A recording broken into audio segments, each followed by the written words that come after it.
Good afternoon, everyone, and thank you so much for joining us. We'll get everything started in 1 second, give folks the chance to get into the room.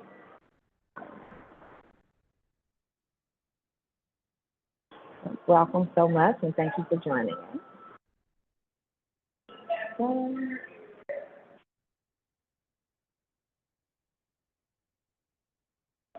right. So we see a few more people entering in the room, so we will start in 1 more minute.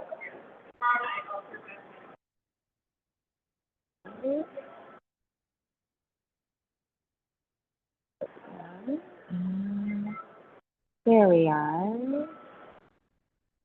All right, hopefully everyone can see my slides now. Wonderful. So thank you so much again. We appreciate you joining us for a FAR and DINA Institute North America webinar to discuss a new RFA funding opportunity in sustainable food systems with a focus on food. So I'll go ahead and get started. Just for your awareness, if you did register for the event, we are also recording this, and then you will be able to submit any questions in the Q&A or the chat. The time we'll spend together, we will give an overview of the Foundation for Food and Agriculture Research for those of us that might be less familiar with our organization. And then our partners at DINA will give an overview of their organization, and then an example of some previously funded projects. Then we will give you an overview of the funding opportunity itself, and then we will have the opportunity to open things up for Q&A. So again, as I noted, we are in webinar mode, so you'll be able to submit any questions in the Q&A function or the chat. All right, so I think we'll transition to a little bit of a description of the Foundation for Food and Agriculture Research. But prior to that, I just wanted to remind everyone that's entering, because we have folks still coming in the room, that the first part of this dialogue, you will be muted, but again, you can ask any questions in the chat or Q&A. We will leave ample time at the end for questions. And again, we will record and share the webinar with registrants via email, and it will also be available on FAR's website as well as DINA's website for your reference. So if you missed some information or you're not sure who to contact, all of that information will be made available to you after the webinar. All right, so I think we can go ahead and transition. So we want to start this with a little bit of an overview of both of our organizations and a description of why we chose to partner together. So for those that are less familiar with the Foundation for Food or Agriculture, or FAR, we build unique partnerships using public-private partnerships. We connect funders, researchers, farmers. We provide access to affordable, nutritious food grown on thriving farms through research. FAR is a 501c3 nonprofit. We were created in the 2014 Farm Bill. And the purpose of our creation is to increase public agricultural research investments. We seek to fill knowledge gaps and complement USDA's research agenda. To date, we have awarded over 390 grants at approximately $775 million funded and matched. And we have approximately 550 distinct funding partners, of which DINA is now a proud partner of FAR. The reason that we do the work that we do is we recognize that for every dollar spent in public agricultural research investment, it generates $20 in U.S. economic benefit. So we recognize that research is key to economic benefits in our agricultural system, and we find ways to partner with other non-federal entities in order to accomplish that. FAR works across 4 priority areas. We work in cultivating thriving production systems, where we do work in crop and animal systems, sustaining vibrant agro-ecosystems, where we conduct work in climate, soil, and water, bolstering healthy food systems, where we look at work in urban food systems, as well as health ag nexus. And finally, we have a strengthening the scientific workforce pillar. So that's a little bit about FAR. So I'll transition it to my colleague, Christy Lee, to describe or discuss more about DINA. Hello, everyone. My name is Christy Lay, and I manage the DINA Institute North America. We are a separately incorporated 501c3 nonprofit foundation that is completely dedicated to non-commercial activities. We launched in 1997, and over our history as the DINA Institute North America, we've really had a lot of different initiatives. Nutrition Leadership Institute, where we were training and providing leadership education to early and mid-career nutrition professionals. And back in 2019, we transitioned over to our current initiative, which is really focused on fostering transdisciplinary, community-based work to promote sustainable food systems in the US and Canada. And we do this through providing grant funding. And since 2019, we have awarded 14 teams with grants totaling more than $500,000. And this year, with our combined work with FAR, we will be awarding $410,000 in funding. And you can see from this map that there are Danone Institutes all around the world, and they are each doing different activities focused on food and nutrition and health endpoints. Next slide, please.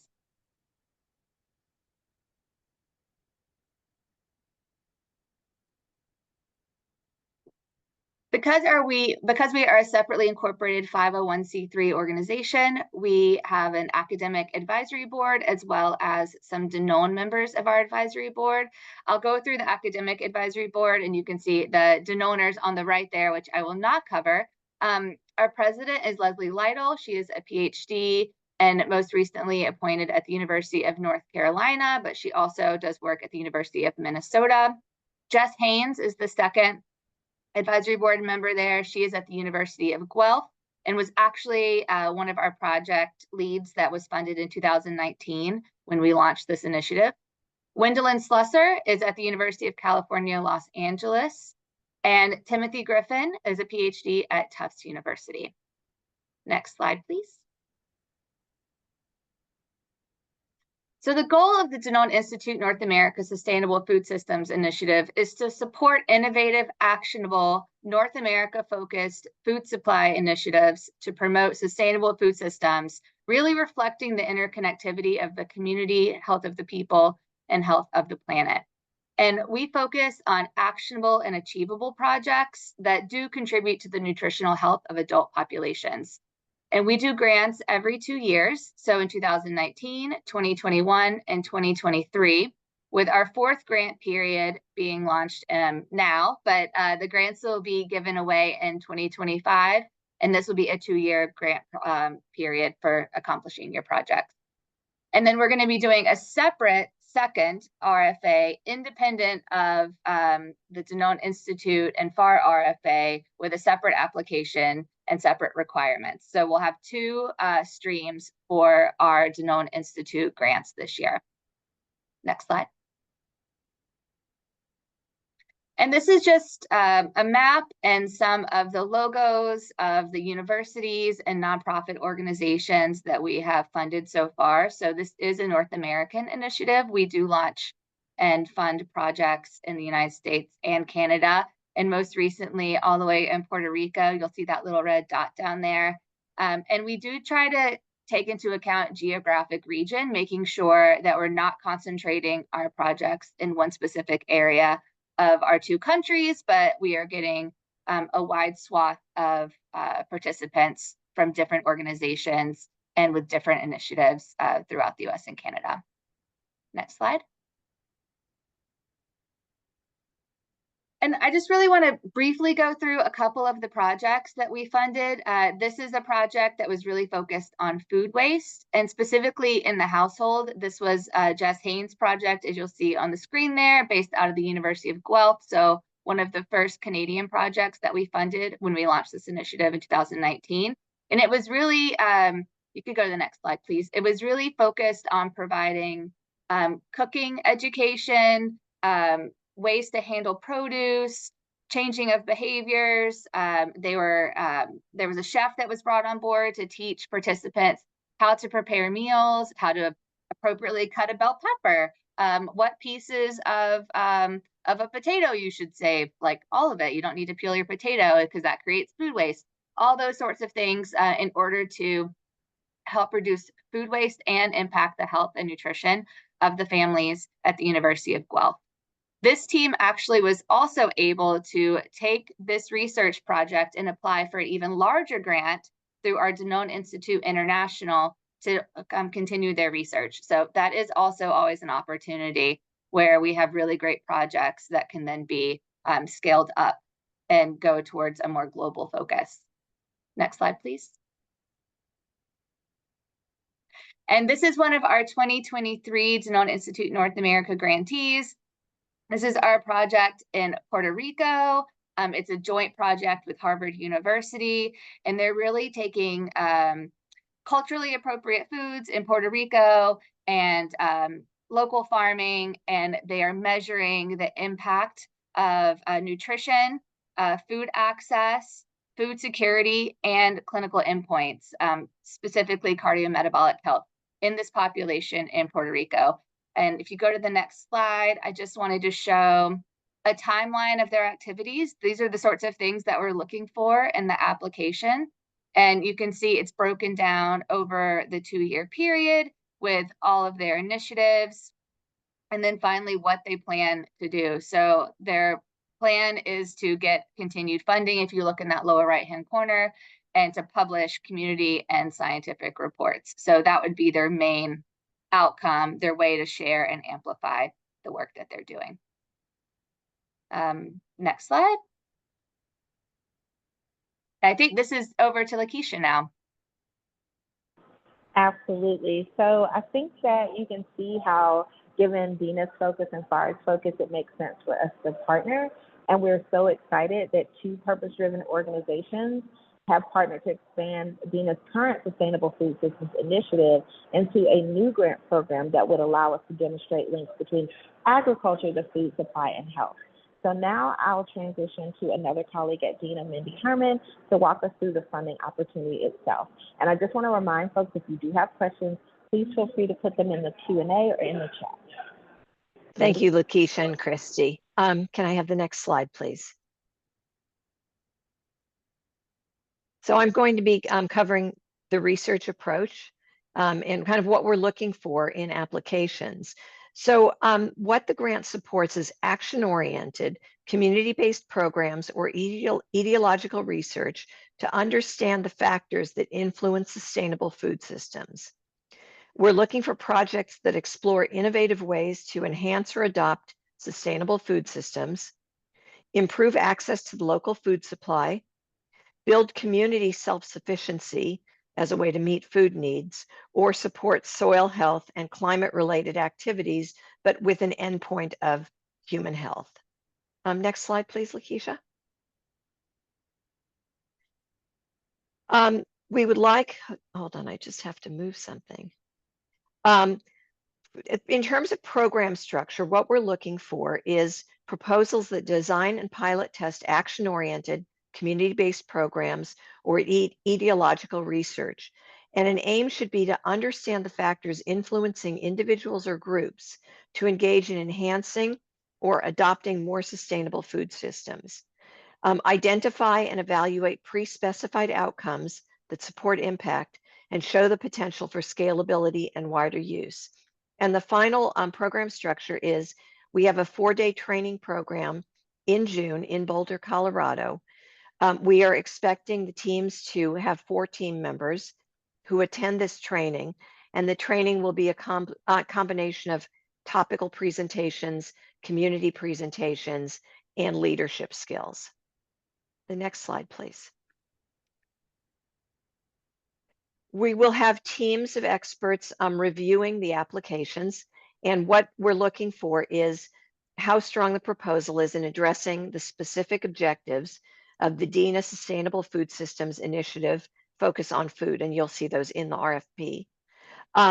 We're looking for relevance and importance of the project objectives, feasibility of implementing the project, and the team's plans and ability to assess outcomes. And I can stress that evaluating outcomes is really, really important to us. We're looking for evidence the team has the skills and resources needed to successfully complete the proposed project. We'd like to see evidence of a transdisciplinary team. So not 4 members of the team coming from one department, but 4 members coming from 4 separate departments. We're looking for value to the field as it relates to the ability to amplify the project, both the project itself and in terms of amplification within the community and to others. And we're looking for a connection to health of populations. And finally, a budget that's appropriate to the work that's proposed. Next slide, please. This is information on the DINA and FAR award. We anticipate the project duration will be 24 months. The total amount for the opportunity is up to $60,000. The kind of out of the starting gate amount is $50,000. And then there is a competitive communications plan, and one team will be awarded with an additional $10,000. Matching funds are not required. We estimate awarding up to three $50,000 awards on the DINA plus FAR award, depending on the quality of the projects and the budgets. We anticipate announcing the awards in spring 2025, again, working toward a training at the end of June of 2025. And that's in person in Boulder, Colorado. In terms of components of the application, again, these will be, you'll see these on the RFP also, the specific aims of the project, the relationship among improved soil health, food systems, and health and nutrition, effectiveness and outcomes, design and implementation of the project, including a timeline, and the timeline should include space for doing the analysis, evaluation, including a description of either quantitative or qualitative methods, or both, that are going to be used, and related metrics or measurement tools, a description of the broader community that the project will be impacting, transdisciplinary nature of the project, again, for people not in the same department, a detailed 2-year budget, and the names and qualifications of the transdisciplinary team members. Next slide. The submission guidelines are that the applications must and can only be submitted through DINA's online application repeat system, which is on Submittable. And only applications submitted through this portal will be considered eligible for evaluation. So if a team sends its project proposal directly to FAR, it will not be considered. It needs to go through the submittable format. We opened applications on November 13th, 2024. The deadline to apply is Valentine's Day, February 14th, 2025 at 5 p.m. Eastern time. At that time, the portal for applications will close down, and teams will be notified of their application status in late March of 2025. Next slide, Lakeisha. In terms of the grants management system, the application can be accessed through the DINA website, DanoneInstituteNA.org. When you look, you'll see that there are 2 RFPs up. One is Sustainable Food Systems Initiative. One is the Sustainable Food Systems Initiative Focus on Food. Please be sure to click the Focus on Food button. And please read through the entire RFP before accessing the application. And the button will be at the bottom of the explanation. And you can contact our colleague, Christy Lay, at christy.lay@danone.com if you have any questions or problems. Next slide, Lakeisha. This is just a visual so that you can see exactly where you're going to find the mention to the Focus on Food proposal. The top is from the homepage for Danone Institute North America. And then the bottom is, you'll see that there are 2 RFPs. And if you scroll all the way down to the bottom of the Focus on Food RFP, you'll see a button saying submit your SFSI Focus on Food proposal. That will take you directly to Submittable. And the Submittable application is really very easy and self-explanatory. But please let Christy know if you have any problems. I think that's it, Lakeisha. Next slide. Great. I'm going to turn it back over to Lakeisha. And thank you for your time. Perfect. Thank you so much, Mindy, for answering those questions, but I'm sure we will have more. So now we have a little bit of time if folks would like to start submitting questions in the chat. So I'm going to stop sharing my screen so that I can monitor the chat. But first, I had a question for Mindy. So for a lot of folks that might be more familiar with FAR, or they may be more familiar with DINA, what do you think a great potential application might be for this funding opportunity? So folks can get a sense of what would make sense for them to apply. Great, thank you. That's a great question. I think the most important thing is that we're looking for the intersection of health of the planet and health of the community. So You probably saw soil health mentioned as one of the possible directions, but we're not looking for a project that only looks at soil health. We would be looking at soil health as it impacts the community.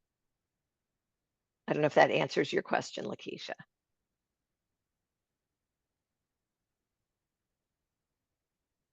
And I thought I saw someone raise their hand a moment ago, but I wanted to see if they still had another question.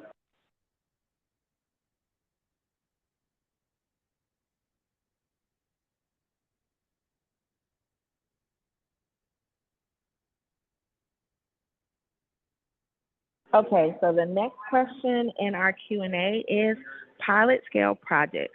Does this mean we may support cutting edge research projects without preliminary data? Yes, but we would want to see that that you're gathering data as part of the pilot project. And I can tell you that a couple of the projects that we funded for 50,000 have then used their findings from the DINA funding and applied for much bigger grants. We have a team from 2023 that I believe just received a $500,000 grant to continue work on the project that we provided pilot funding for. All right, and I apologize for the background noise on my end, but there are a few questions around who is eligible. Is it only academic and nonprofit, or are for-profit entities eligible? And are there limits on who can apply? For example, can postdocs be a main applicant, or should the teams be made up entirely of professors? Thanks. Those are both great questions. We typically have not funded for-profit organizations in the past, but I think that if a for-profit was able to show transdisciplinary teamwork where the for-profit is working with at least one university-based team member and is doing really, very, very targeted evaluation, that wouldn't automatically eliminate the team. In terms of postdocs, we're looking for the lead of the project or at least one team member to have a really, really solid evaluation ability. So that person really has to lead kind of the mindset of the project in a way that results can be measured and evaluated and assessed. So our teams that have been most successful in the past have been teams that have a very strong university-based lead on the team. But we've had teams, we had a team in our first cohort, they were from Minneapolis, and the team consisted of the city manager, an architect, and from University of Minnesota, and then 2 community members. And the project was to build 2 greenhouses in underserved areas of Minneapolis. So it was a really diverse team, and the academic lead was the architect. Thank you for that, Mindy. Our next question is the opportunity only for US and Canada, or can any country apply? It is only for US and Canada. And then another question around, are there limitations to how the funds can be administered? So are there some spaces where they can't allow within their budget certain spending? The funds are relatively unrestricted as long as the team shows justification for how they're going to be spent. The one thing that the budget cannot be used for is to offset the university professor salary. It can be used for grad students, for data analysts, but just it can't be an offset to the university professor's salary. We have a really interesting question around acceptable ways to measure outcomes. What are some ways that you've seen that have been successful in the ways that applicants have measured outcomes? That is a great question, and I wish that my colleague Leslie Lytle was on because she's our chief evaluator. I think using scientifically backed methods is best. I personally have a bias against counting how many things were distributed. And I would rather see, we distributed these and we found that there were fewer visits to the outpatient clinic, or we found that the participants in the pilot project scored better on measurements of mental health. So I think rather than the kind of the just bean counting, that we would like to see results that show kind of the impact of the actions rather than just measuring the actions themselves. Thank you. And then the next question was, how many applications do you typically receive for this funding mechanism? And then could you repeat again for folks how many awards we plan to have with the funding opportunity? Sure. In the past, and remember that the DINA plus FAR initiative is brand new, but in the previous DINA calls for proposals, we've received about 50 and we've awarded 5. The DINA plus FAR program is going to award 3 proposals. And just a cautionary word, and that is that the focus on food proposals that we're co-funding with FAR are very specific in terms of agriculture, farming, soil health. So it's not like the Common App for college where you figure, oh, I might as well just, push the button and put it in the other one also. We will not accept proposals that come through the 2 mechanisms. If it's an honest mistake, then we'll move proposals over to the DINA plus FAR pool. But if a team decides to push both, buttons for both, that won't help them. And I would also just reiterate, we are looking at proposals that sit in the nexus of agriculture and community and health for the DINA and FAR proposal. And so if you have any questions, again, we can reach out to Christy Lay and we can get some additional guidance if you need any. So the next question that we have is, someone is saying that they are potentially interested in proposing a project to help pantries improve policies and practices that promote dignity among clients. Is that something that feels aligned with the DINA RFA opportunity or the DINA and FAR opportunity? We have had applications in the past in that area. They haven't been selected, but it's not, it really depends on the quality of the application and the competition. And we also look for diversity in projects. So in past years, we've had a lot of community garden proposals, and we would not select 3 community garden proposals. So we're really looking for different projects, but also their ability to measure their impact, and the impact being that intersection of agriculture, community, and health. And applicants would be able to see previously funded projects, correct, to get a sense of what has been funded, but thinking about balancing that portfolio is really important. The next question is around indirect costs. Does DINA allow for indirect costs in this funding opportunity? I think indirect cost is, if I'm not mistaken, it's a percentage that a university adds, and no, it would not cover indirect cost. Thank you. The next question is around, does the nutrition focus grant also require a focus on the health of the planet? No, it does not this year. This year, the nutrition focus is strictly human health, and that's a change from previous years. We had one more question around the eligibility. So I think before the question was around for-profit, but the next question was, could the lead applicant be a nonprofit?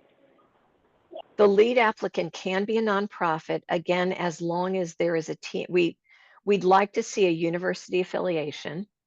So at least one team member affiliated with the university.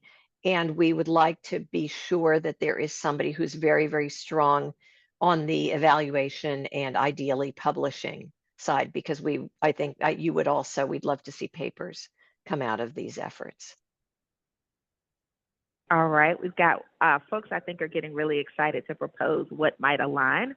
So someone asked if an innovative community-based program addressing food security and food waste, would that be something that would be appropriate for this funding opportunity?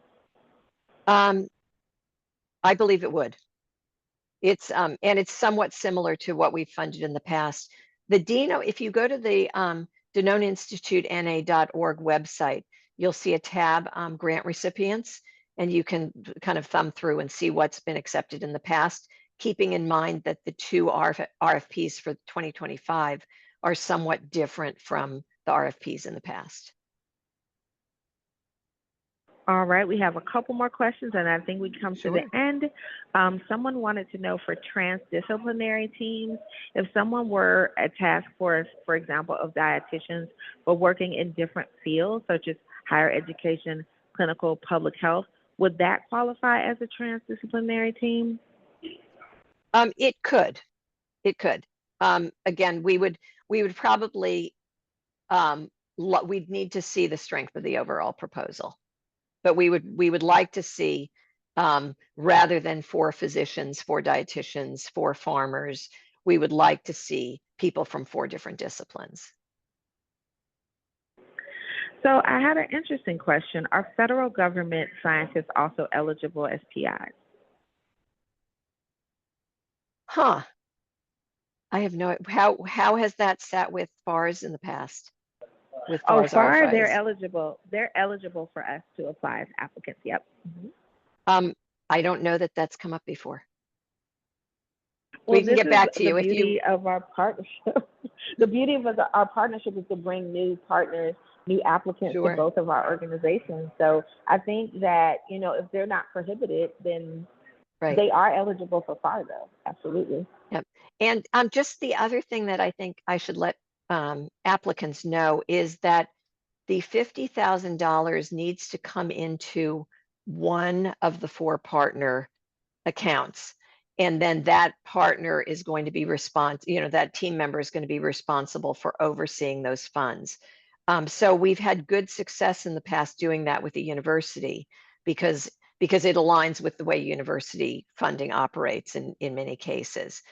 We've been less successful if the funding does not come into a university. It doesn't mean it can't happen, but just know that we don't have the vehicle or the ability to give each team member, $12,500. The funds do come into one central account. That's primarily how it works at FAR 2. We have the PI, and then they're responsible for their own subawards. We had an interesting question around, do you typically fund place-based projects, or would we be open to projects with a national scope? As long as the results are measurable and impactful, you can be local, you can be national. We had a question around, we mentioned 4 teams are a 4-member team. 4 members are invited to Boulder, Colorado, but are teams of more than 4 acceptable? Proposals can include more than team members, but the 4 core team members should be the 4 who come to Boulder, Colorado.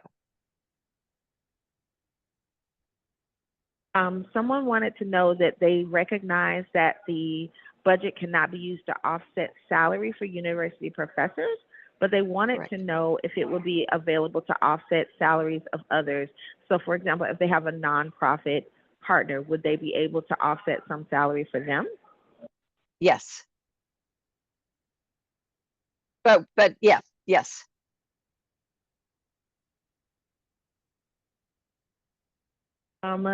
Someone was curious to know if we have funded anything related to production of animations for agricultural practices. I know FAR has not yet funded anything like that, but I wonder, have you come across anything like that, Mindy? We have not. It sounds really interesting. Again, it would have to be something with results that are measurable. I had another question about the in-person meeting. Are recipients responsible for the cost of travel, or are they sponsored to attend the in-person meeting in Boulder? That is a great question. You are fully sponsored to attend the meeting in Boulder. So the Danone Institute will cover airfare, economy airfare, not first class, airfare, ground transportation to Boulder, and then hotel and meals. Someone asked, given that university faculty salaries aren't covered, do you typically see university faculty serve more in an advisory role in the projects that have come through that have been successful? We've had some university faculty that have been advisory, but what we're really looking for is faculty that can make it work so that they are very much an integral part of the project. All right, I thank everyone for your patience. We have about 3 questions left unless someone else put something in the chat. So the next question was around a project that's seeking to develop regional strategic food security plans with a coalition of health ag members be of interest? I mean, it sounds really interesting, but again, we'd like to see impact. So impact would go, we'd like to see something beyond, you know, we joined together with X number of partners. We'd like to see that we joined with X number of partners and the outcomes were, you know, whatever, where there's a direct outcome that's measurable.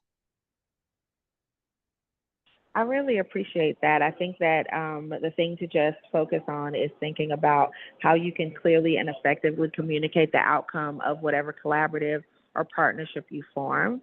I believe that's the end of the questions, Mindy. I really appreciate you being so thoughtful in sharing this. And I love that it's a new opportunity for FAR. It's a new opportunity for DINA to work with FAR. So we're learning a lot as well. So I appreciate also all the amazing questions in the audience. So I think that we're almost at the end. I just wanted to share that today, in addition to the funding opportunity we're talking about today, another funding opportunity was launched, a grant seeking to support socioeconomic research of small dairy farms to look at how we can promote replication of hub farm best management practices across farm environments. So again, this will be promoted on our website. We'll also circulate these slides. So we do have another relationship with Danone and another funding opportunity that might be of interest within your network. And again, here's our information. So if you have any questions about this funding opportunity, myself or Christy Lee, she's been highlighted because she is the person that is managing this particular funding opportunity. And again, I just want to remind everyone that the recording will be distributed via email following the event. So I just want to thank everyone again so much for your time and attention. And thank you, Mindy, for your thoughtful description of the programming. And just thanks everyone and have a wonderful day. Thank you, Lakeisha. Thank you, everybody.